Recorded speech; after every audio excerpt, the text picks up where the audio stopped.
Hello, I'm Bernard Hickey from interest.co.nz and welcome to 90 at 9, brought to you in association with Bank of New Zealand. This is your morning briefing where you get everything you need to know in 90 seconds at 9 o'clock. Starting now with news, the New Zealand dollar has hit a high of 77.4 US cents overnight. That's the highest since July 2008 against the US dollar. This is all ahead of the second round of quantitative easing expected from the US Federal Reserve tomorrow morning.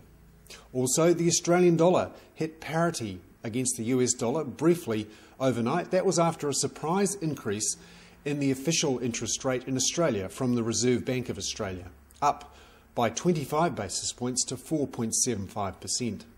Australia is a little bit worried about inflation because of the China boom, its biggest mining boom in more than a century. Meanwhile, Commonwealth Bank of Australia took the Melbourne Cup off the front page when it increased its floating mortgage rate by 45 basis points. Again, that's more than the 25 announced by the Reserve Bank of Australia. That's created a political storm.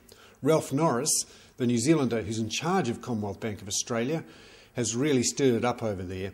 The Sydney Morning Herald led its paper with the headline, "The Bank That Stopped the Nation." Bit of a play there on the Melbourne Cup. And Treasurer Wayne Swan described Commonwealth Bank's move as a cynical cash grab by an arrogant bank.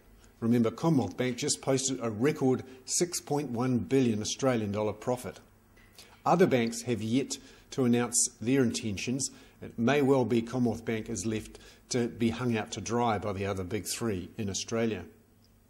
Meanwhile, we're all watching for the US Federal Reserve's historic decision due at 7:15 a.m. New Zealand time tomorrow of quantitative easing 2.